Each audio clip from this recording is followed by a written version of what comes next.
Okay, last topic છે અભિસરણ દબાણ osmotic pressure, solution 12 science. Okay, solution આપણે હેડિંગ માર્યું છે.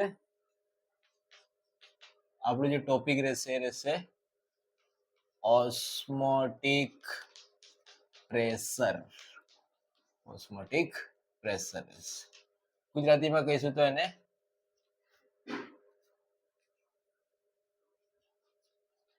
અભિસરણ દબાણ. ઓકે, આ કોલિગેટિવ લાસ્ટ કોલિગેટિવ પ્રોપર્ટી બાકી છે.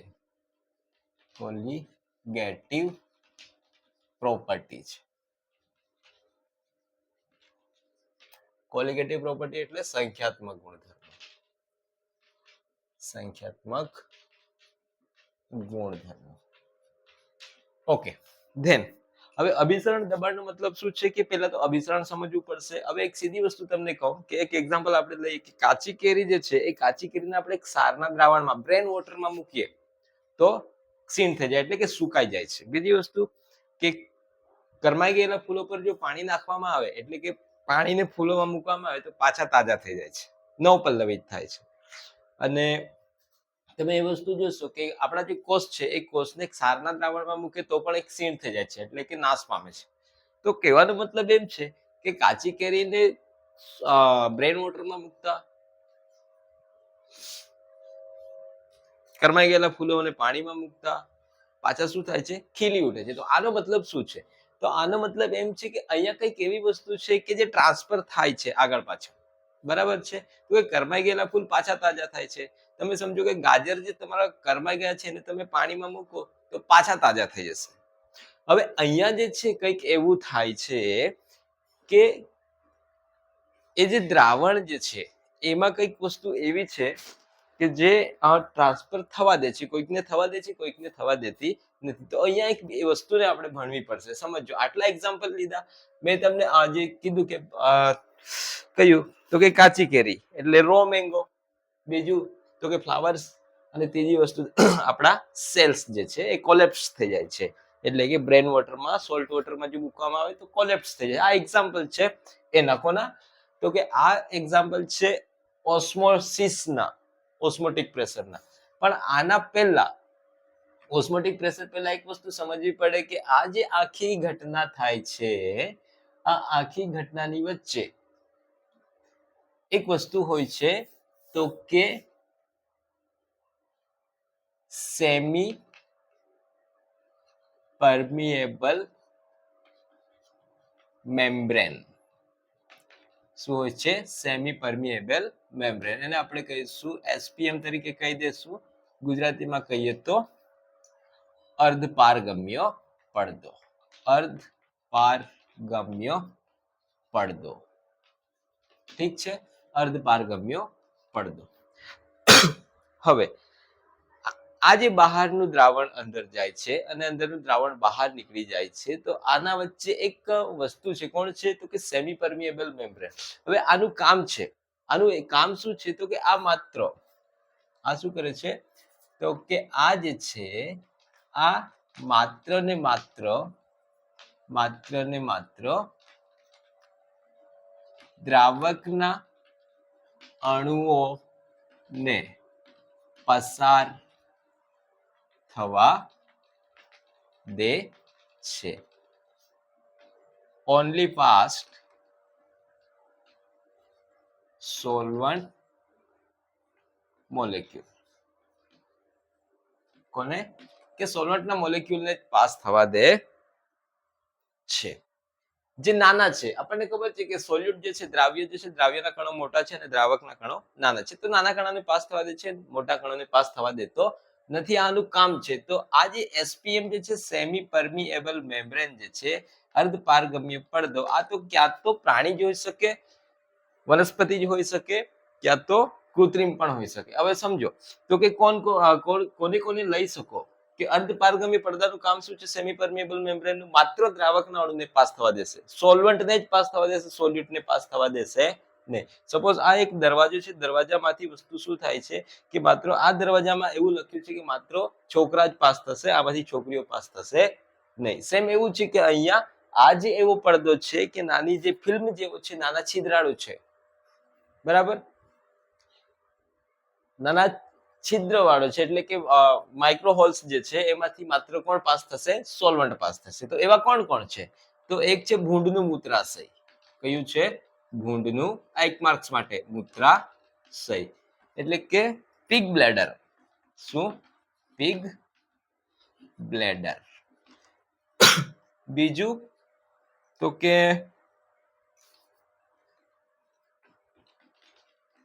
સેલોફેનનો પડદો.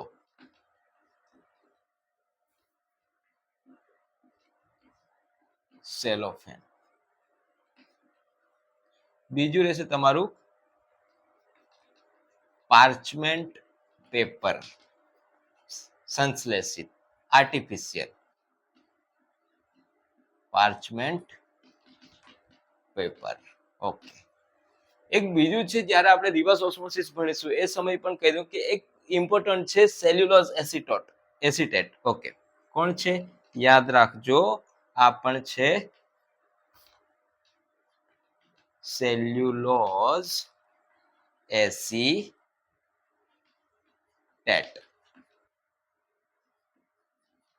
સેલ્યુલોઝ એસિટેટ આ વસ્તુ છે. તો આટલા છે તમારા કોણ? અર્ધપારગમ્ય પડદા. એસપીએમ સેમી પરમિએબલ મેમ્બ્રેન એ શું કરે છે? માત્ર દ્રાવકના અણુને પાસ થવા દે છે. હવે તમે આગળ જોશો તો આપણે અહીંયા એક વસ્તુ જોઈએ, તો કે આ પાછા કેવા છે? આ તમારું 1 માર્ક્સ માટે થઈ ગયું. એટલે કે આ માઇક્રો હોલ્સ વાળા છે.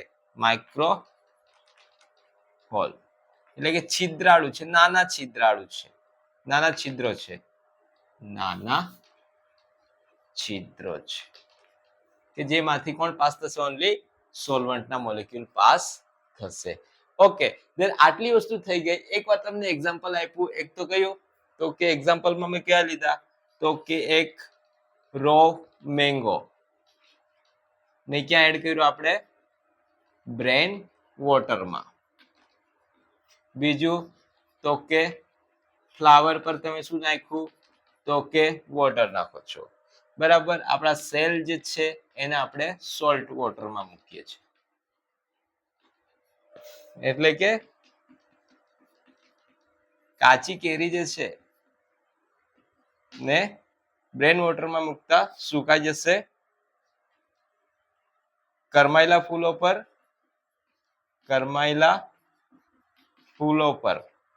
પાણી નાખતા કાં તો પાણીમાં મૂકતા શું થાય છે? પાણીમાં મૂકતા તાજા થશે. આ એક્ઝામ્પલ છે બધા. અને કોષને ક્યાં મૂકવામાં આવે છે? કોષને ક્ષારના દ્રાવણમાં મૂકતા.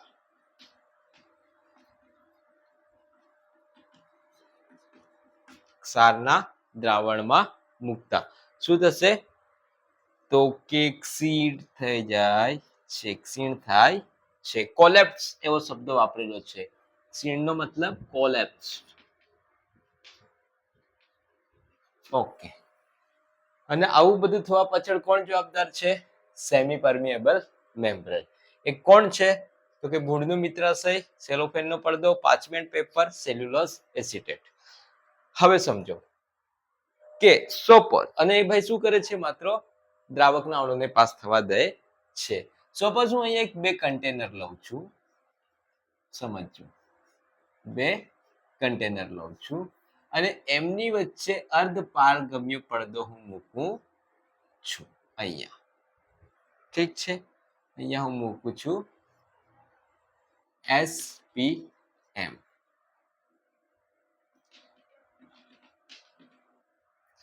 હવે જે છે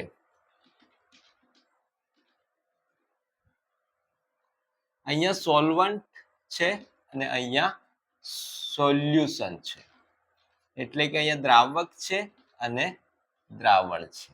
અહીંયા દ્રાવક ની સાંદ્રતા વધારે છે અને અહીંયા દ્રાવણમાં દ્રાવકની સાંદ્રતા ઓછી છે. સમજો. હવે કન્ડિશન શું થશે? તો કે અર્ધપારગમ્ય પડદો મૂકેલો છે, તો જ્યારે બે અલગ અલગ સોલ્યુશન, બે અલગ અલગ દ્રાવણો, અલગ અલગ સાંદ્રતા ધરાવતા દ્રાવણો વચ્ચે અર્ધપારગમ્ય પડદો મૂકવામાં આવે છે, એટ ધેટ ટાઈમ શું થાય છે, તો કે એ સમયે દ્રાવકની વધુ સાંદ્રતાથી ઓછી સાંદ્રતા તરફ દ્રાવકના અણુઓ જાય છે. અને અહીંયા જે ઘટના જે થાય છે, તો કે દ્રાવક તરફથી દ્રાવણમાં જતા રહે છે. જેમ કે એક દરિયાનું પાણી લઉં, એટલે કે સી વોટર લઈ લઉં, સી વોટર લઉં અને આ લેક વોટર લઉં, એટલે કે તળાવનું પાણી. તો તળાવનું પાણી જે છે ક્યાં ચાલ્યું જશે? દરિયાના પાણીમાં. તો આ તો ઉલટું થઈ ગયું ને. તો આપણું તળાવનું પાણી આખું દરિયામાં જતું રહેશે, તો આપણે પીવા માટે શું વધશે? ઓકે, ધેન આ જે છે વસ્તુ તમે સમજો કે જ્યારે બે અલગ અલગ કન્સન્ટ્રેશન ધરાવતા સોલ્યુશન, એટલે કે દ્રાવણો વચ્ચે અર્ધપારગમ્ય પડદો મૂકવામાં આવે છે, ત્યારે સોલ્વન્ટના વધારે કન્સન્ટ્રેશનથી સોલ્વન્ટના ઓછા કન્સન્ટ્રેશન તરફ, ઓછી સાંદ્રતા એટલે લેસ કન્સન્ટ્રેશન છે, લેસ કન્સન્ટ્રેશન છે, ઓછી સાંદ્રતા તરફ શું થાય છે? પ્રવાહનું વહન થાય છે, તમારો ફ્લો થાય છે. તો આ સમયે જે ફિનોમિના થાય છે, તો આ ફિનોમિનાને હું કહીશ ઓસ્મોસિસ, અભિસરણ. શું કહીશ? અભિસરણ કહીશ. હવે સપોઝ આ અભિસરણની ઘટના છે, એને અટકાવવા માટે હું અહીંયાથી થોડું શું કરીશ, તો કે પ્રેશર આપીશ. શું આપીશ? જેને પાઈ વડે આપું છું. તો કે એવી ફિનોમિના કે જે અભિસરણની ઘટનાને અટકાવવા માટે જે બહારથી પ્રેશર આપવામાં આવે છે, એને આપણે શું કહેવાનું છે? તો કે એને મારે કહેવાનું છે ઓસ્મોટિક પ્રેશર. શું કહીશ? Osmotic pressure. ઠીક છે, ઓસ્મોટિક પ્રેશર. તો આ ઓસ્મોટિક પ્રેશર જે છે, સમજો શું છે? ઓસ્મોટિક પ્રેશર જે છે એ કોના પર ડિપેન્ડ છે? તો કન્સન્ટ્રેશનના ટર્મના મોલારિટી પર ડિપેન્ડ છે. ઓસ્મોસિસ, ઓસ્મોટિક પ્રેશર જે છે, પ્રેશર જે છે પાઈ, એ કન્સન્ટ્રેશનના કયા ટર્મ પર ડિપેન્ડ છે? મોલારિટી પર ડિપેન્ડ કરે છે. ઓકે, ધેન કોઈ પણ ટેમ્પરેચરે osmotic pressure pi is equal to શું થશે? વસ્તુ ક્લિયર થઈ ને, કે દ્રાવકના વધારે, સોલ્વન્ટના વધારે કન્સન્ટ્રેશન થી ઓછા કન્સન્ટ્રેશન તરફ. ઓકે, તો આ જે ફિનોમિના છે એને આપણે શું કહીશું? ઓસ્મોસિસ. એને અટકાવવા માટે જે પ્રેશર આપીશ એને કહીશું ઓસ્મોટિક પ્રેશર. બરાબર? ચાલો, તો પાઈ ઇઝ ઇક્વલ ટુ CRT થઈ જશે. એટલે C ઇઝ ઇક્વલ ટુ શું થશે? અહીંયા લખીએ, અહીંયા તમને ઓછું પડશે આપણાને જગ્યા. પાઈ ઇઝ ઇક્વલ ટુ CRT, પણ C ઇઝ ઇક્વલ ટુ મેં મોલારિટી લીધી છે, કન્સન્ટ્રેશન સાંદ્રતા, તો મોલારિટી બરાબર તો નંબર ઓફ મોલ બટા volume of litre in solution. બરાબર? તો આનું આગળ જઈશ તો મોલ બરાબર અહીંયા હું લખી શકું કે પાઈ ઇઝ ઇક્વલ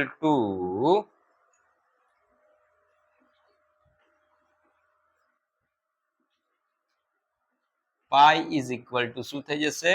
તો કે N2 બટા VL R ઇન્ટુ T થશે. પણ આપણને ખબર છે કે નંબર ઓફ મોલ બરાબર શું થાય? વેટ બાય મોલર માસ. હું સોલ્યુટનું લઉં છું એટલે M2 અને N2 લખું છું. ઠીક છે, અહીંયા તમે સમજો કે અહીંયા શું બનશે? તો કે પાઈ is equal two W2 RT બટા M2 ઇન્ટુ VL થશે. હવે જે ઓસ્મોટિક પ્રેશર છે, આના દ્વારા આપણે શું ફાઇન્ડ કરીએ છીએ કે મેક્રોમોલેક્યુલ્સ છે, મોટા બૃહદ અણુઓ છે, જેમ કે પ્રોટીન છે. કોણ છે? પ્રોટીન છે. પ્રોટીન પ્લસ તમે થઈ જશો પોલિમર સમજો. તો આ પોલિમરના મોલેક્યુલર માસ એટલે કે અણુભાર શોધવા માટે ઉપયોગી છે. આના મોલેક્યુલર માસ ફાઇન્ડ કરવા માટે આ ઉપયોગી છે. તો અહીંયા મોલેક્યુલર માસ ફાઇન્ડ કરવું હોય તો M2 ઇઝ ઇક્વલ ટુ શું બની જશે? તો કે W2 into R into T બટા પાઈ ઇન્ટુ VL થઈ જશે. તો અહીંયા તમે સમજો કે અહીંયા જે વસ્તુ જે છે ટી તમારું ટેમ્પરેચર છે, આર ગેસ કોન્સ્ટન્ટ છે એટલે કે વાયુ અચળાંક છે, શું છે? વાયુ અચળાંક. ઓકે. W2 તો કે વેટ ઓફ સોલ્યુટ દ્રાવ્યનું વજન. પાઈ તમારું ઓસ્મોટિક પ્રેશર છે, વી વોલ્યુમ ઓફ સોલ્યુશન. અહીંયા લખી દઈએ, ચાલો इधर लिख देते हैं. ओके. W2 દ્રાવ્યનું વજન, M2 દ્રાવ્યનો અણુભાર, બીજું શું છે? R વાયુ અચળાંક, VL તો કે દ્રાવણનું કદ, બીજું શું બચ્યું? ટેમ્પરેચર, ટી તમારું તાપમાન. બસ આટલી વસ્તુ છે. હવે આપણા ઘરમાં જ છે, એક વસ્તુ બે શીખવાડી દઉં અહીંયા, સાથે જ પતાવી દઈએ, આમાં કઈ છે નથી. હવે એક વસ્તુ સમજો કે આપણે ફિલ્ટર પાણી પીએ છીએ. ફિલ્ટર મતલબ કે જે પ્યોર, જે આપણે 20 ની બોટલ લઈએ છીએ, 10 ની બોટલ લઈએ છીએ, એ બોટલમાં તમે કહો કે આ જે છે ફિલ્ટર પાણી છે. ફિલ્ટર પાણીનો મતલબ કે ક્યાં તો આપણી સ્કૂલમાં હોય તો એમાં પણ આરઓ મૂકેલું હોય. આરઓ નો મતલબ શું? આરઓ નો મતલબ શું? આરઓ નો મતલબ થશે રિવર્સ ઓસ્મોસિસ. ઠીક છે? તો કે ઘરે આરઓ ગોઠવેલું હોય કાં તો સ્કૂલમાં ગોઠવેલું હોય કે જે આપણે જે ફિલ્ટર પાણી મંગાવીએ છીએ એમાં એકચ્યુઅલીમાં આ સિસ્ટમ થતી હોય. તો કે આમાં જે છે કન્ટેનરમાં તમારા સેમી પરમિએબલ જે મેમ્બ્રેન જે છે અહીંયા તમારું લેવામાં આવે છે. આ વસ્તુ સેલ્યુલોઝ એસિટેટ લેવામાં આવે છે. ઘણા એવા દેશો છે જેમાં શું કરવામાં આવે છે કે દરિયાના પાણી, હવે સમજો કે અહીં સિસ્ટમમાં શું થયું તો કે દ્રાવકમાંથી દ્રાવણમાં ગયું, પણ મેં સ્ટોપ કર્યો. પણ હવે હું આ જ કન્ડિશનમાં એટલું બધું પ્રેશર લગાવી દઈશ કે જે ખારા પાણીમાં, એટલે કે દ્રાવણ જે છે એ દ્રાવણમાંથી દ્રાવકના અણુ અહીંયા નીકળી જશે, એટલે ખરાબ પાણીમાંથી સારું પાણી બહાર આવી જશે.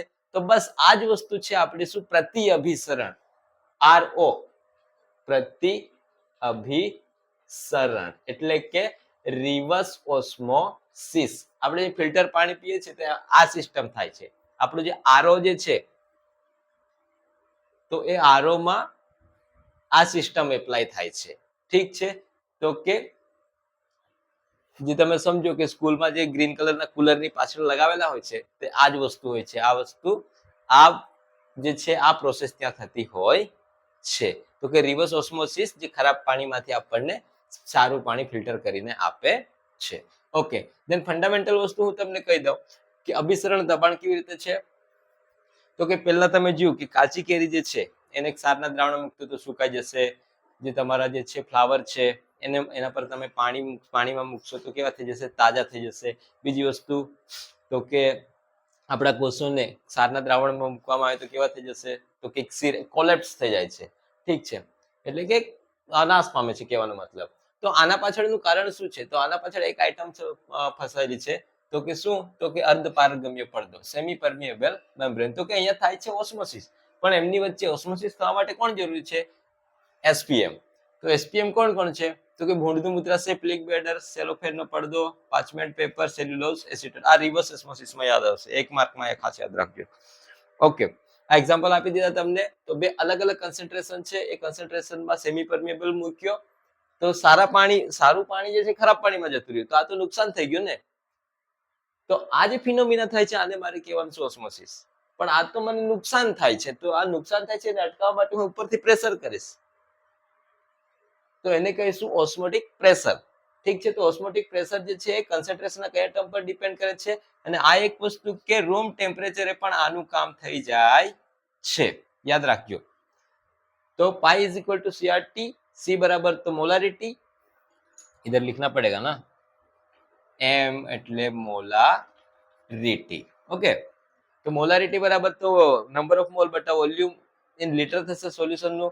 તો મોલ બરાબર તો વજન ભાગ્યા અણુભાર, વેટ બાય મોલર માસ. તો આપણે અહીંયા N બટા VL લખ્યું તો N બરાબર W બટા એમ ઠીક છે. તો મારે તો કોના માટે પ્રોટીન અને પોલિમર જેવા મેક્રો મોલેક્યુલ્સ જે છે, મોટા અણુઓ જે છે, બૃહદ અણુ જે છે, એમના અણુભાર શોધવા માટે આ પદ્ધતિનો ઉપયોગ કરવામાં આવે છે. રૂમ ટેમ્પરેચર થઈ જાય છે એટલે બીજી પદ્ધતિઓ કરતા ઈઝી છે. ઠીક છે. આ બધામાં આ કઈ કઈ વસ્તુ છે ને ખાસ યાદ રાખજો, કેમ કે ન્યુમેરિકલ્સ માટે તમને જરૂર પડશે કે W2 weight of સોલ્યુટ, M2 molar mass of સોલ્યુટ, R gas constant અને VL વોલ્યુમ ઓફ સોલ્યુશન અને T ટેમ્પરેચર. ઓકે. અને હજુ વધારે પ્રેશર કરશો એટલે આપણું ફિલ્ટર પાણી થઈ ગયું. ઠીક છે. એને કહેવાય રિવર્સ ઓસ્મોસિસ. ઓકે. દેન હવે એક છે want of factor. A want of factor next lecture બનાવીશું. ત્યારબાદ ઓલમોસ્ટ આ ચેપ્ટર તમારું પૂરું થઈ ગયું. વોન્ટ ઓફ ફેક્ટરમાં જ એઝિયોટ્રોપ લઈ લેશું. એક વસ્તુ હજુ બાકી છે ને, હાઇપર, હાઇપો, આઈસો. તો એક લેક્ચરમાં એ બતાવી દેશું. બે લેક્ચર બનશે. ઠીક છે. અહીંયા સુધી રાખીએ.